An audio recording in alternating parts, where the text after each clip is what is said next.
স্বাগত জানাচ্ছি সারাদিনে আপনাদের সাথে আছি আমি কাজী মহুয়া। ঢাকা চট্টগ্রাম মহাসড়কে চাঁদাবাজি বন্ধে ৩ দিনের সময়সীমা বেঁধে দিয়েছে আন্তজেলা বাস মালিকরা। নইলে চাঁদাবাজির প্রতিবাদে ঈদের আগে দেশের পূর্বাঞ্চলের সব রুটে ধর্মঘটের ডাক দিবেন তারা। ইন্ডিপেন্ডেন্ট টেলিভিশনের অনুসন্ধানী প্রতিবেদনে উঠে এসেছে এই মহাসড়কের বাসে বাসে প্রকাশ্য চাঁদাবাজির চিত্র। অন্যদিকে জনপ্রিয় কথাশিল্পী হুমায়ুন আহমেদকে পরিকল্পিতভাবে হত্যার অভিযোগে তার স্ত্রী মেহের আফরোজ শাওন ও অন্য প্রকাশের স্বত্বাধিকারী মাজারুল ইসলামের বিরুদ্ধে চট্টগ্রামে একটি মামলা হয়েছে। এসব নিয়ে থাকছে আমাদের আজকের আয়োজন। প্রথমেই জানিয়ে দিচ্ছি আজকের দুই প্রধান খবরের শিরোনাম। ঢাকা চট্টগ্রাম মহাসড়কে সরকারি দলের ছত্রছায়ায় চাঁদাবাজির অভিযোগ, ধর্মঘটের হুমকি বাস মালিকদের।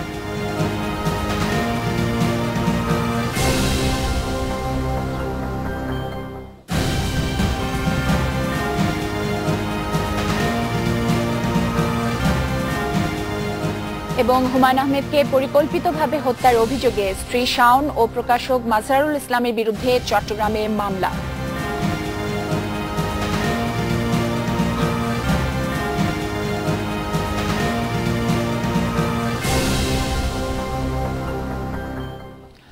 ঢাকা চট্টগ্রাম মহাসড়কে সরকার দলীয় নেতাদের ছত্রছায়ায় পরিবহন চাঁদাবাজরা বেপরোয়া। এই সড়কের শিমরাইল পয়েন্টে মাসে ১.৫ কোটি টাকা চাঁদা তোলা হচ্ছে। র্যাব পুলিশ সহ সরকারের উচ্চ পর্যায়ে জানানো হলেও বন্ধ হচ্ছে না চাঁদাবাজি। তাই চাঁদাবাজি বন্ধে ৩ দিনের আলটিমেটাম দিয়ে ঈদের আগে দেশের পূর্বাঞ্চলের সব রুটে ধর্মঘটের হুমকি দিয়েছে বাস মালিকরা।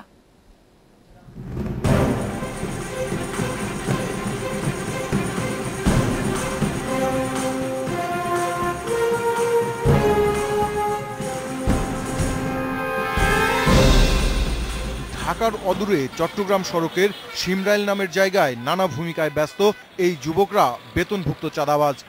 র্যাব পুলিশের সামনেই চলছে তাদের চাঁদাবাজি। চাহিদার তুলনায় কম টাকা চাঁদা দিলেই বাধে ঝামেলা। চাঁদা তোলার পর ইন্ডিপেন্ডেন্ট টেলিভিশনের ক্যামেরা দেখেই নিজেকে আড়াল করার ব্যর্থ চেষ্টা চালায় এই চাঁদাবাজ। এই জায়গায় আমার ৬০ টাকা না প্রতিটা গাড়ি না দিলে মনে করেন না এরা যাত্রী উড়াইতে দেয় না, গাড়ি গেট লাগিয়ে দেয় দিকে। পুলিশের কালো চশমার আড়ালে কেন ঢাকা পড়ে যাচ্ছে এই চাঁদাবাজি, তারই অনুসন্ধানে জানা গেল স্থানীয় ওয়ার্ড কাউন্সিলর ও তালিকাভুক্ত সন্ত্রাসী নূর হোসেন এই চাঁদাবাজির গডফাদার। তিনি শামীম ওসমানের ঘনিষ্ঠ হওয়ায় পুলিশ এখানে অন্ধ। আমি নিজে জানি তো ঘুরে দেখতেছি কোথাও তুলতেছি, আপনি যে ভিডিও করতেছেন আমার কর্তৃপক্ষের অনুমতি ছাড়া এবং আমার এখানে ডিউটিকালীন সময়ে আপনি আমাকে বিভ্রান্ত করতেছেন। এমনি কত করে ওঠান একটু বলেন তো? 20 টাকা। হ্যাঁ 20 টাকা। কই আমরা তো দেখলাম 50 টাকা 60 টাকা করে উঠে গেছে। আছে আপনার হোসেন চেয়ারম্যানের লোক? হ্যাঁ আপনাদের কি বেতন আছে কোনো? হ্যাঁ বেতন।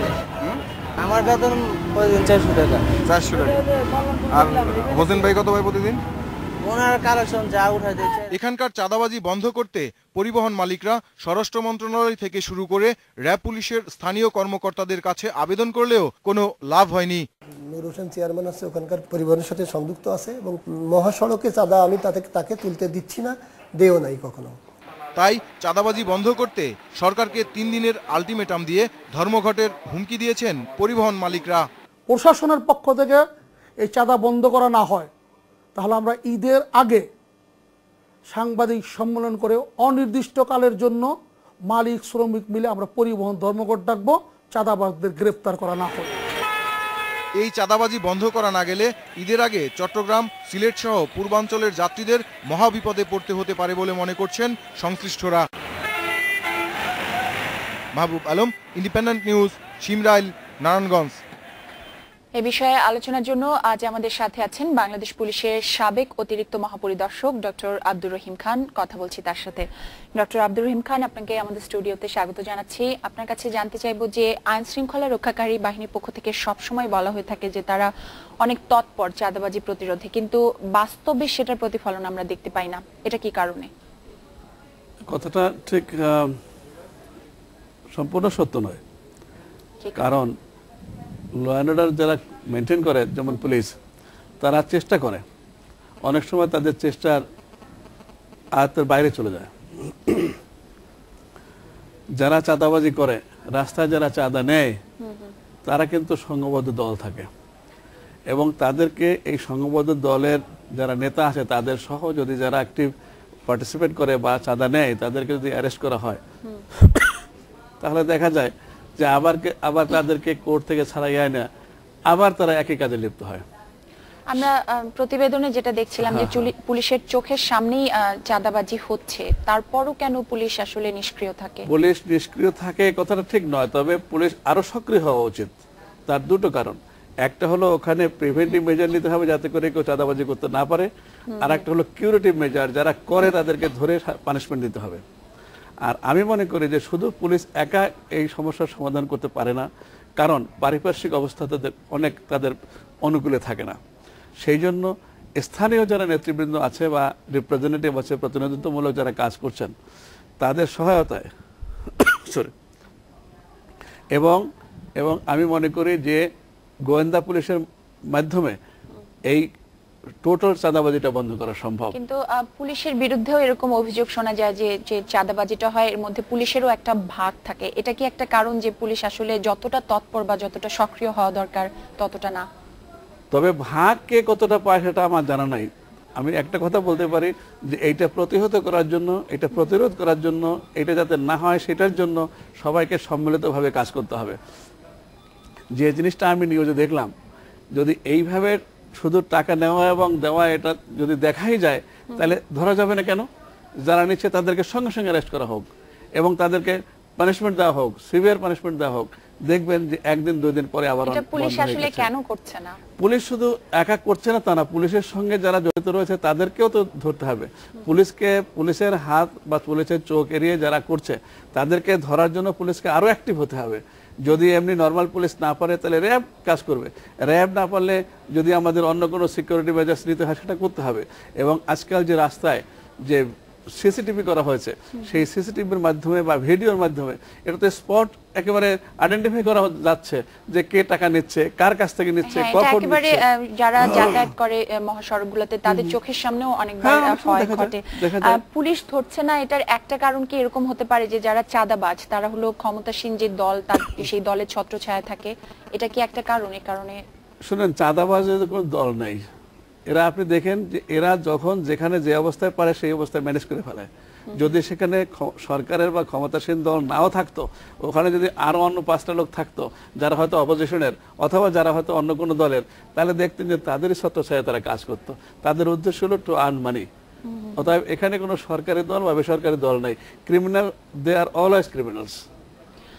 কিন্তু আসলে আমরা যেটা আশা করতে পারি যে যারা আইনশৃঙ্খলা রক্ষাকারী বাহিনী, পুলিশ, তারা এই বিষয়টা নিয়ন্ত্রণ করবে। যেমনটা শোনা যায় যে চাঁদাবাজি হয়, বিপুল পরিমাণ টাকা, কোটি কোটি টাকা চাঁদাবাজি হয়, বিশেষ করে ঈদকে সামনে রেখে সেটার পরিমাণ আরো বেড়ে যায়। এই চাঁদার ভাগ অনেক উপর পর্যন্ত যায়। পুলিশ সেখানে ছোটখাটো অপরাধী তাদের ঠিক মতো ধরতে পারছে না, তাহলে পুলিশ এত উপর পর্যন্ত কি করে যাবে? না, সেই জন্য আমি বলছি যে আসলে যে এই চাঁদাবাজি এবং এই চাঁদাবাজির টাকা যে উপর পর্যন্ত যায়, এইটা তো জনশ্রুতি, কিন্তু এটা তো বাস্তবে হয়তো সত্য নাও হইতে পারে। সেই জন্য আমি মনে করি যে এই পুলিশের সঙ্গে যারা জনপ্রতিনিধিত্বমূলক কাজ করছেন, লোকাল যারা এমপি আছেন বা চেয়ারম্যান আছেন অথবা লোকাল রিপ্রেজেন্টেটিভ আছেন, তাদের সমন্বয়ে যদি একটা প্রতিরোধ কমিটি করা হয় তাহলে আমার মনে হয় এই সমস্যার সমাধান করা সম্ভব। আচ্ছা, একটা অভিযোগ আমরা সবসময় শুনে থাকি যারা বাস মালিক বা পরিবহন শ্রমিক যারা, তাদের পক্ষ থেকে যে পুলিশকে জানিয়েও হয় না, প্রশাসনকে জানিয়েও তেমন কোনো লাভ হয় না। তাহলে ক্ষমতাসীন দল বা প্রশাসন, পুলিশ সবাই একসাথে নিষ্ক্রিয় থাকার কারণটা কি মনে হতে পারে আপনার? নিষ্ক্রিয় ঠিক বলবো না, তবে আরো সক্রিয় হওয়া উচিত। আমি সমাজেরই একজন মানুষ, তবে এইটাকে যদি আমরা নিষ্ক্রিয় বলি তাহলে তো আমার মনে হয় যে লুটপাট এবং রাহাজানি, চাঁদাবাজি আরো অনেক প্রকট আকার ধারণ করত। আমি মনে করি যে এরা এটা কন্ট্রোল করার জন্য চেষ্টা করছে, কিন্তু এই চেষ্টা এরা সফল হচ্ছে না। এই সফল হওয়ার জন্য যে মেজার নেওয়া দরকার, যে স্টেপস নেওয়া দরকার, সেই স্টেপস গুলো নেওয়া উচিত। কি মেজার গুলো আমাদের একটু বলবেন? কি ধরনের মেজার নিলে বা স্টেপস? উদাহরণস্বরূপ এরা যদি সঙ্গে সঙ্গে যে ভিডিও করে সেই সঙ্গে সঙ্গে অ্যারেস্ট করে যদি ওদেরকে কোর্টে পাঠিয়ে দেয়, অথবা সিভিয়ার অ্যাকশন নেয়, অথবা আইনে ডিটেনশন দেয় এবং অন্যান্য প্রিভেন্টিভ মেজার নেয়, তাহলে আমার মনে হয় অনেক কমবে। আসলে আরেকটা বিষয়, যোগাযোগ মন্ত্রী কিছুদিন আগেই বলেছেন যে যারা চাঁদাবাজি করে তারা যে দলেরই হোক না কেন তাদেরকে অবশ্যই গ্রেফতার করা হবে এবং যথাযুক্ত ব্যবস্থা নেওয়া হবে। যোগাযোগ মন্ত্রী বলার পরও প্রশাসনকে উনি নির্দেশ দিয়েছিলেন, তারপরও হচ্ছে না, তাহলে কিভাবে কোন ভাবে আসলে চাঁদাবাজিটা প্রতিহত করা সম্ভব? মাননীয় যোগাযোগ মন্ত্রী ঠিকই বলেছেন, এগুলোর জন্য অ্যাকশন নেওয়া উচিত, কিন্তু অ্যাকশন যে নেওয়া হয় না একেবারে এই কথা আমি এখানে বলতে পারবো না। তার কারণ আমার মনে হয় যে এদের অ্যারেস্ট করার ব্যাপারে যে স্ট্যাটিস্টিক্স আছে বা দৈনিক কতজন ধরা হচ্ছে বা কতজন কোর্টে পাঠানো হচ্ছে, কোর্ট থেকে কতজন বেইল আসছে, এর একটা যদি পরিসংখ্যান আমাদের কাছে থাকতো তাহলে আমরা বলতে পারতাম। কিন্তু আমার মনে হয় যে আপনি যে সুচিন্তিত একটা পাবলিক ওপিনিয়ন সৃষ্টি করার জন্য যে অনুষ্ঠান করছেন এটি খুব ভালো। এতে হবে কি জনগণ সচেতন হবেন, যারা ড্রাইভার আছে তারাও সচেতন হবে যে না, আমি যে টাকা যদি না দেই তাহলে আমার উপরে অন্য অত্যাচার বা আমার গাড়ির ভাঙচুর এগুলো হবে না, এবং এই গাড়ি ভাঙচুর বা ড্রাইভারদের ভীতি এটাও কমে আসবে দেখবেন। আচ্ছা, আপনার কাছে শেষ একটা প্রশ্ন করতে চাই যে পরিবহন মালিক এবং শ্রমিকরা বলেছে দাবি মানা না হলে তারা ঈদের আগে 3 দিনের সময় দিয়েছে, যে ঈদের আগে না হলে ধর্মঘট করবে। 3 দিন সময় কি যথেষ্ট তাদের এই দাবিটা মানার জন্য যে চাঁদাবাজি একদম বন্ধ হয়ে যাবে? হ্যাঁ, তা 3 দিন কেন, একদিনেও হয়তো কন্ট্রোল করতে পারে। তবে এই বাস মালিক বা শ্রমিক যারা আছে, নেতৃবৃন্দ আছেন, তারা যদি ওইভাবে হুমকি না দিয়ে বরং তারা নিজেরা আলোচনা করে যদি একটা প্রতিরোধ কমিটি করে অথবা প্রতিরোধ বাহিনী করেন অথবা সংগঠিতভাবে তারা প্রতিহত করার চেষ্টা করেন, আমার মনে হয় এটা থেমে যাবে। ডক্টর আব্দুর রহিম খান, আপনাকে অসংখ্য ধন্যবাদ আমাদের স্টুডিওতে আসার জন্য। আপনাকে ধন্যবাদ। থ্যাংক ইউ দর্শকদেরকে। এবার একটা বিরতি নিচ্ছি, ফিরে এসে যা থাকছে। হুমায়ুন আহমেদকে পরিকল্পিতভাবে হত্যার অভিযোগে স্ত্রী শাওন ও প্রকাশক মাজহারুল ইসলামের বিরুদ্ধে চট্টগ্রামে মামলা।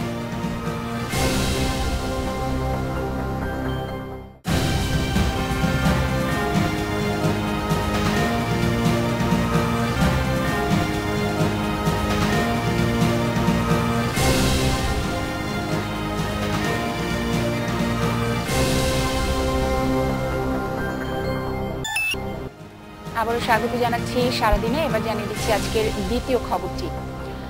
নন্দিত কথাসাহিত্যিক হুমায়ুন আহমেদকে পরিকল্পিতভাবে হত্যার অভিযোগে তার স্ত্রী মেহের আফরোজ শাওন ও প্রকাশক মাজহারুল ইসলামের বিরুদ্ধে চট্টগ্রামে মামলা করেছেন একজন আইনজীবী। বুধবার দুপুরে মহানগর হাকিম ABM নিজামুল হকের আদালতে দায়ের করা ওই মামলায় সম্পত্তি আত্মসাতের উদ্দেশ্যে তাকে হত্যা করা হয় বলে অভিযোগ করা হয়েছে। অভিযোগটি গ্রহণ করে তা তদন্তের জন্য CID-কে নির্দেশ দেয় আদালত। বাদীর অভিযোগ, জনপ্রিয় এই লেখকের সম্পদ আত্মসাতের জন্য শাওন এবং প্রকাশক মাজহার পরস্পর যোগসাজশে তাকে যুক্তরাষ্ট্রে নিয়ে হত্যা করে। হুমায়ুনের চিকিৎসা অবহেলারও অভিযোগ আনা হয় এতে।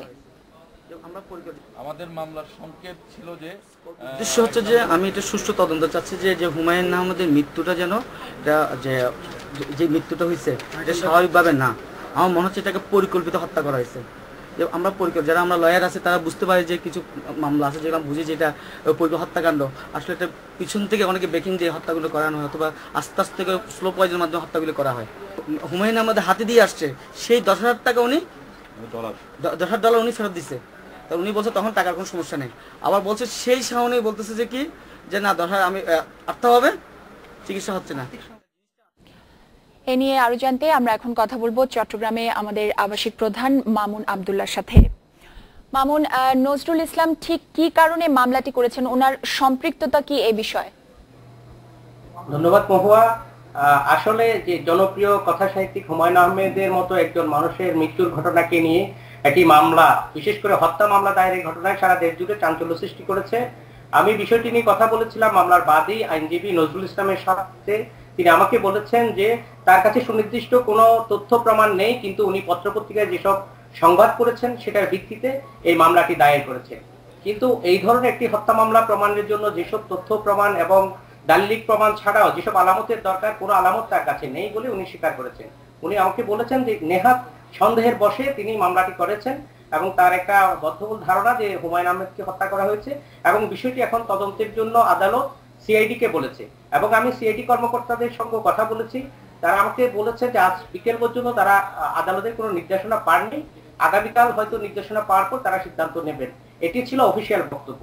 তবে আনঅফিসিয়ালি তারা আমাকে বলেছেন আসলে ঘটনাস্থল ছিল বাংলাদেশ থেকে অনেক দূরে আমেরিকায়, সেখানে গিয়ে এই ধরনের একটি হত্যা মামলা ঘটনা তদন্ত করা খুবই দুরূহ ব্যাপার এবং এই জন্য দুইটি দেশের মধ্যে একটি সমঝোতারও দরকার হবে। আদৌ যেতে পারবেন কিনা সেটা নিয়েও CID কর্মকর্তাদের মধ্যে সংশয় আছে। আরেকটা বিষয় চট্টগ্রামের আইনজীবীরা বলেছেন এবং কয়েকজন বিচারক আমাকে বলেছেন যে একজন কনিষ্ঠ আইনজীবী এই ধরনের মামলা করার পেছনে একটা উদ্দেশ্য থাকতে পারে, সেটা নেহাত নিজেকে সারা দেশে প্রচার করা। নিজের প্রচারের জন্য আইনজীবী নজরুল ইসলামের মামলা করেছেন বলে চট্টগ্রামের অনেক আইনজীবী মন্তব্য করেছেন। মামুন, আপনাকে ধন্যবাদ। চট্টগ্রাম থেকে আমাদের আবাসিক প্রধান মামুন আব্দুল্লাহ জানাচ্ছিলেন বিস্তারিত। শিক্ষার্থীদের আন্দোলনের মুখে পাবনা বিজ্ঞান ও প্রযুক্তি বিশ্ববিদ্যালয় অনির্দিষ্টকালের জন্য বন্ধ ঘোষণা করেছে কর্তৃপক্ষ। বুধবার বিকেলে এই আদেশ জারি করা হয়। এর আগে দিনভর উপাচার্য কামারুজ্জামানের পদত্যাগ দাবিতে আন্দোলন করে শিক্ষার্থীরা। এই দাবিতে 17 জুলাই থেকে লাগাতার আন্দোলন করে আসছে শিক্ষার্থীরা। দাবি আদায়ে বুধবার সকালে ক্লাস বর্জন সহ বিভিন্ন শ্রেণীকক্ষে তালা ঝুলিয়ে মিছিল এবং ঢাকা পাবনা মহাসড়ক অবরোধ করে রাখে শিক্ষার্থীরা। তারা এ সময় উপাচার্য কামরুজ্জামানকে লাঞ্ছিত করে। পরে পুলিশ ঘটনাস্থলে পৌঁছলে ছাত্র পুলিশ সংঘর্ষ বেঁধে যায়। এ সময় 10 জন ছাত্র আহত হয়। ঘটনাস্থল থেকে পুলিশ 5 ছাত্রকে আটক করেছে।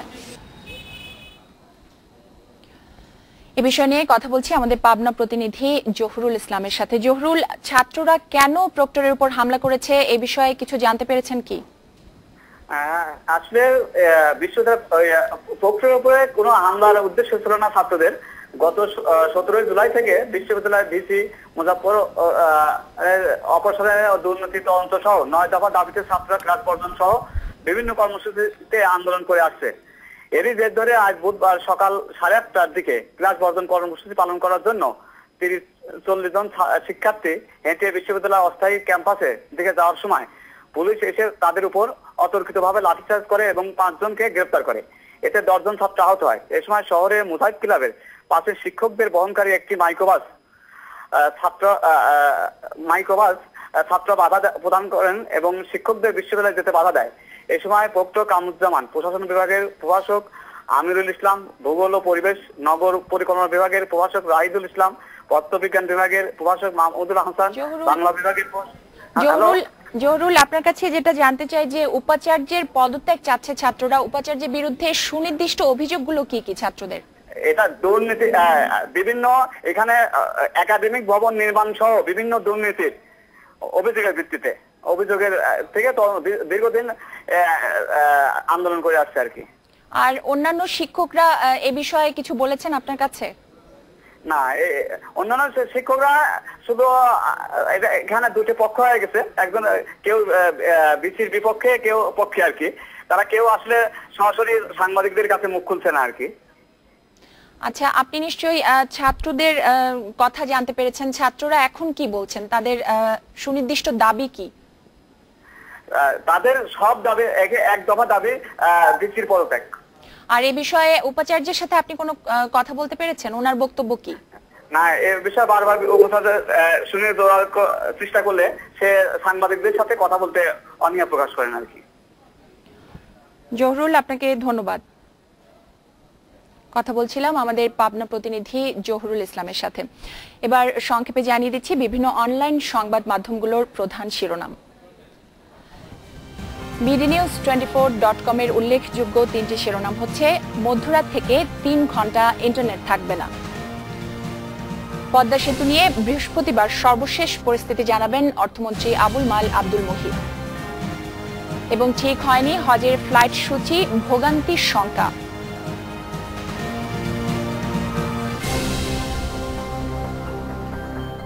banglanews24.com এর উল্লেখযোগ্য 3টি শিরোনাম হচ্ছে: বুয়েটের ওয়েবসাইটে ভিসি ও প্রো ভিসিকে পদত্যাগের আহ্বান। বুড়িগঙ্গার পানিতে অক্সিজেনের গড় 0.45 মিলিগ্রাম। এবং এমপিওভুক্ত শিক্ষক কর্মচারীদের উৎসব ভাতা ছাড়।